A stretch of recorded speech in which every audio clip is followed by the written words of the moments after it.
Bonjour. Oui, bonjour. Bon, comment ça va? Là, on a un sujet qu'on va partager aujourd'hui. Ben, on partage, hein? On essaie de débattre, de converser. Et il n'y a pas de bonnes réponses, mauvaises réponses, mais c'est les idées de la vie, parce que nous vivons avec ça. C'est des choses qui nous arrivent souvent. On veut essayer un peu de parler de sujets que c'est un peu comme un peu tabou. C'est comme si ça n'existait pas, mais c'est des choses qui existent quand même. Dans le milieu chrétien, où on voit un chrétien qui se marie avec un non-chrétien. Mais souvent, ces sujets-là, on effleure moins souvent ça. Et alors, on voulait parler, les inconvénients et les bons côtés, les avantages, parce qu'il y a toujours un bon côté, un mauvais côté, et trouver un peu la solution pour remédier à ça, parce que c'est pas facile, hein, quand telle personne a une vision, surtout de Dieu, qu'on ne voit pas, et l'autre qui lui dit qu'il n'existe pas, et qu'est-ce que tu en penses? Moi, je pense que c'est un sujet qui est vraiment d'actualité. Et puis, ben, il y a beaucoup de gens qui en vivent. Il y a des couples qui vivent beaucoup de ça, mais qui n'en parlent pas. Oui. Pourquoi? Parce que des fois, il y a des couples, la femme est prise, elle est chrétienne, son mari, il n'est pas chrétien. Voilà. Mais avant comme on appelle ça, de se marier, le monsieur, il peut dire ou la femme, oui, comment je veux, quand on va être ensemble, je vais épouser ta religion. Mais jusqu'à ce qu'il se marie, et là, il dit, bon, moi, je fais ma religion, toi aussi, toi, tu fais ta religion. Mais dans la maison, quand les gens habitent ensemble, c'est là qu'ils se connaissent. Voilà. Parce que les gens, quand ils n'habitent pas ensemble, là, ils ne savent pas, peut dire qu'ils se connaissent, mais ils ne se connaissent pas à fond. Voilà. Mais en vivant dans la maison, c'est là que tu découvres les défauts. Et qui est cette personne que tu as mariée? Oui, il y a aussi ça, que les gens se découvrent quand ils ne sont pas encore mariés. Mais il y a aussi un peu l'anecdote où les gens disent que on ne sait pas encore, on va se connaître. Est-ce que les gens finissent par se connaître? Parce que malgré qu'ils disent qu'on va se connaître, on va prendre autant de peut-être d'années pour se connaître, est-ce qu'ils se connaissent vraiment pour de vrai? Parce que quand tu arrives dans le mariage et que tu découvres une autre personne, est-ce que c'était pas une forme d'hypocrisie où la personne cachait ou parce qu'il voulait t'avoir et puis décide de pas complètement. Voilà. Mais c'est vrai, parce que la personne, s'il veut de toi, il va pas te montrer son vrai visage. Il va te montrer ce que tu veux voir. Ok. Il va te montrer ce que tu veux voir et toi, tu vas penser que tu connais cette personne. Jusqu'à ce que tu vas accepter de l'épouser. Est-ce que tu pourrais expliquer qu'est-ce que quand tu dis il veut te faire voir ce que tu veux voir? Il va te montrer le bon côté pour te plaire. Est-ce que c'est parce que toi tu t'es déterminé ou est-ce que parce que tu as montré une position aussi et que lui saisit cette position-là? Non, parce qu'il s'est dit, elle est chrétienne, moi je ne suis pas chrétienne. Si je lui montre que j'aime pas les prières, sa religion et autres, sa chrétienté, sa chrétienté, c'est sûr qu'elle va me laisser, elle ne va pas continuer la relation. Ça va dépendre de la fille. Il y a des filles, elles ne vont pas regarder ça, mais une vraie chrétienne, le monsieur, s'il a vu, là, pour lui montrer que bon, il épouse sa religion, il ne va pas lui montrer son côté négatif de cette religion. Il va lui montrer que bon, j'épouse sa religion, voilà. Oui, je suis ça ne me dérange pas que je suis ouvert. Oui, je suis ouvert à tout, à ta prière, ça ne me dérange pas. Donc il va lui montrer tout ce qui est beau. Et la fille va penser vraiment qu'il est avec lui, avec elle. Donc ils vont cheminer ensemble jusqu'à ce qu'ils se marient.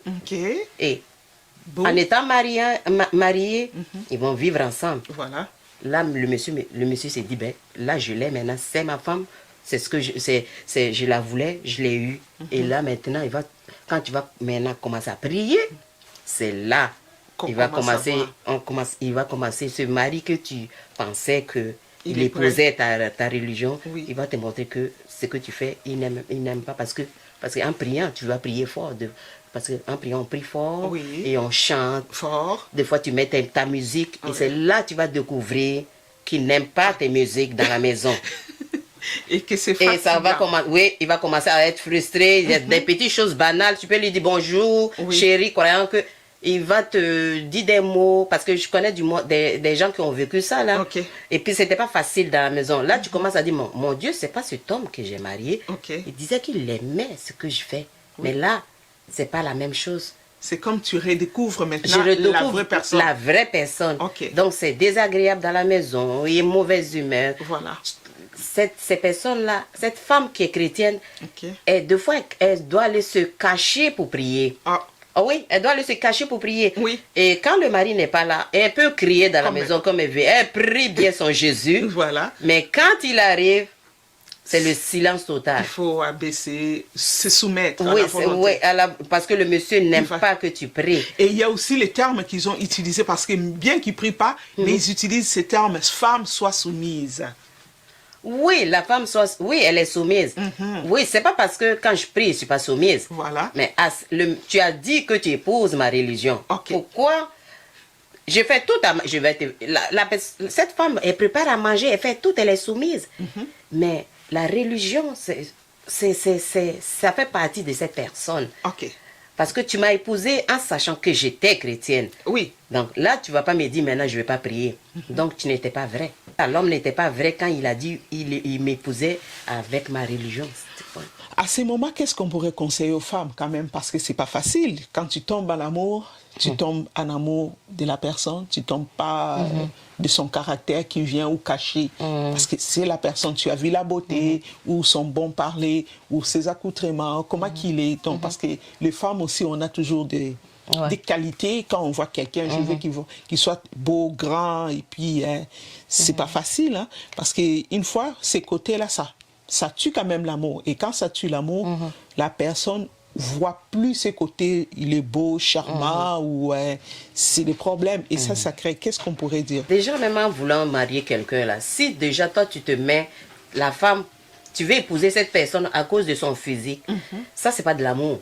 Okay. Ça c'est le physique que tu vas épouser, ou la beauté tu vas épouser. Okay. Parce que si tu dis tu aimes une personne, c'est pas son physique ou sa taille, c'est en dedans, là, c'est le cœur qui doit battre. Okay. C'est pas son physique. Ça marchera jamais. Ça marchera jamais. Et puis, si tu veux que ton mari épouse cette religion, tout ce que tu peux faire là, en étant une femme qui prie là, tu vas prier pour que Dieu aille toucher le cœur de cet homme. Parce que toi, en tant qu'être humain, tu ne pourras pas changer son cœur. Mais Dieu, ton Dieu que tu crois là, lui pourra changer ce cœur là, de cet homme là, et le ramener vers toi. Et si la personne croit fermement que ce qu'il lui dit, c'est vraiment ça, et qu'il s'est bâti sur ça, comment faire? C'est bâti en disant... En disant que moi, ce que tu fais, c'est n'importe quoi. Je ne crois pas que Dieu vraiment peut agir. En ce moment, tu vis, parce que tu deviens malheureuse, heureuse. Quand on a foi en Dieu, c'est quand même un terrain glissant là. Ouais, c'est pas un terrain glissant. Devant Dieu là, rien n'est glissant.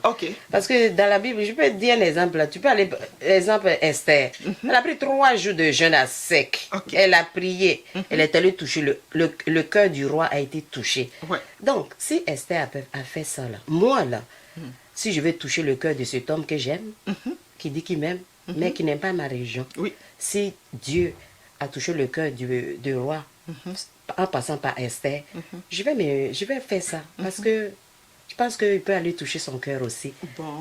Parce que rien n'est impossible à Dieu. Oui, ça c'est sûr que rien n'est impossible. Rien n'est impossible. Et puis, il va épouser ma religion, quoi qu'il en soit là. Parce que j'ai un Dieu puissant. On s'entend que ça prend aussi la foi, hein, une bonne foi. Une très bonne foi. Et puis confiance à celui que tu crois. Oh yes. Voilà. Et quand tu crois à ce Dieu-là, donc quand il te donne la foi et que tu crois, donc il faut persévérer. La persévérance aussi.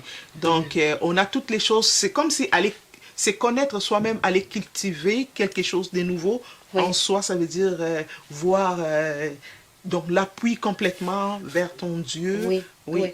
Parce que quand on a foi en notre Dieu, on sait que il peut pas nous refuser, il peut rien nous refuser. Donc, en s'agenouillant et en l'implorant, sa grâce, en implorant sa grâce, tout sera acquis. C'est ce que je peux dire. Et puis, je mets ma foi en lui.